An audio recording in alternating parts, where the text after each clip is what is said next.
নজর রাখবো পরবর্তী খবরের দিকে। অঙ্গনারী এবং আশা কর্মীদের নিয়ে বড় ঘোষণা মুখ্যমন্ত্রী। মাসিক বেতন বৃদ্ধির ঘোষণা করেছেন তিনি। 750 টাকা বাড়ল আশা কর্মীদের। অন্যদিকে অঙ্গনারী কর্মীদের 750 এবং সহায়ককারীদের 500 টাকা বেতন বৃদ্ধি। মোদী মেট্রো উদ্বোধনের মধ্যে মুখ্যমন্ত্রীর বেতন বৃদ্ধি নিয়ে বড় ঘোষণা করেন তিনি। কি বলেছেন মমতা বন্দ্যোপাধ্যায়, শুনুন।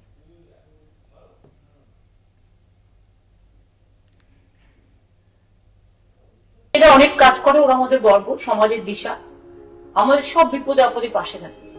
ওদের জন্য 750 টাকা করে এপ্রিল মাস থেকে বাড়ানো হলো।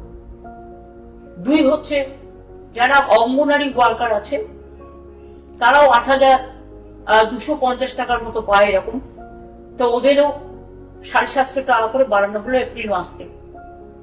আর যারা ICDS হেল্পার আছে তারাও 6,000 সামথিং পায় এবং তাদেরটাও 500 টাকা করে 1 এপ্রিল থেকে বাড়ানো হলো। তাদের জীবন শুভ হোক, ভালো হোক, আরো ভালো করে কাজ করুন।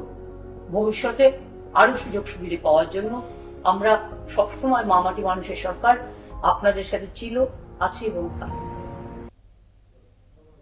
আপনারা শুনলেন মুখ্যমন্ত্রী মমতা বন্দ্যোপাধ্যায়ের ঘোষণা। অঙ্গনারী এবং আশা কর্মীদের নিয়ে বড় ঘোষণা করলেন তিনি এবং যেমনটা জানা যাচ্ছেন যে মাসিক বেতন বৃদ্ধির ঘোষণা করেছেন তিনি। আজকে ফেসবুক পেজ থেকে তিনি পোস্ট করা হয়েছে একটি ভিডিও, সেখানেই মমতা বন্দ্যোপাধ্যায় ঘোষণা করেছেন এবং 750 টাকা বাড়ল আশা কর্মীদের। অন্যদিকে অঙ্গনারী কর্মীদের 750 এবং সহায়ককারীদের 500 টাকা বেতন বৃদ্ধি, এমনটাই ঘোষণা করেছেন মুখ্যমন্ত্রী মমতা বন্দ্যোপাধ্যায়। মোদীর মেট্রোর উদ্বোধনের মধ্যেই মুখ্যমন্ত্রীর বড় ঘোষণা। বিজেপি সাংসদ দিলীপ ঘোষ রয়েছেন আমাদের সঙ্গে টেলিফোন লাইনে। আপনাকে স্বাগত জানাবো কলকাতা টিভিতে। মমতা বন্দ্যোপাধ্যায় একটা বড় ঘোষণা করলেন আশা কর্মী এবং অঙ্গনারী কর্মীদের বেতন বৃদ্ধি নিয়ে, কি বলবেন? দেখুন, নরেন্দ্র মোদী এখানে এসেছেন, পাতাল রেল উদ্বোধন করছেন, হাজার হাজার কোটি টাকার প্রকল্প উদ্বোধন করছেন, রাস্তাঘাট, এয়ারপোর্ট, রেলওয়ে স্টেশন, রেল, জল, বিদ্যুৎ দিচ্ছেন উনি মানুষদের। মমতা ব্যানার্জি ঘুষ দিয়ে ভোট কেনার চেষ্টা করছেন।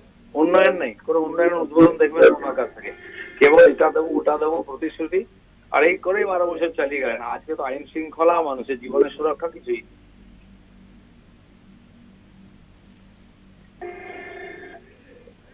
ধন্যবাদ জানাবো আপনাকে। বিজেপি সাংসদ দিলীপ ঘোষ ছিলেন আমাদের সঙ্গে। আপনারা শুনলেন তিনি কিন্তু কটাক্ষ করলেন মমতা বন্দ্যোপাধ্যায়কে। উন্নয়ন নেই এমনটাই মন্তব্য করলেন তিনি। একদিকে আশা কর্মী এবং অঙ্গনারী কর্মীদের নিয়ে বড় ঘোষণা করলেন মুখ্যমন্ত্রী মমতা বন্দ্যোপাধ্যায়। গতকালই আমরা দেখেছি মমতা বন্দ্যোপাধ্যায়ের ফেসবুক পেজ থেকে তিনি একটি ঘোষণা করা হয়েছিল যে আজকে 10টার সময়, সকাল 10টার সময় নজর রাখার জন্য। সেই মতোই আজকে ফেসবুক পেজে একটি ভিডিও পোস্ট করে এমনটাই ঘোষণা করেছেন মুখ্যমন্ত্রী মমতা বন্দ্যোপাধ্যায়।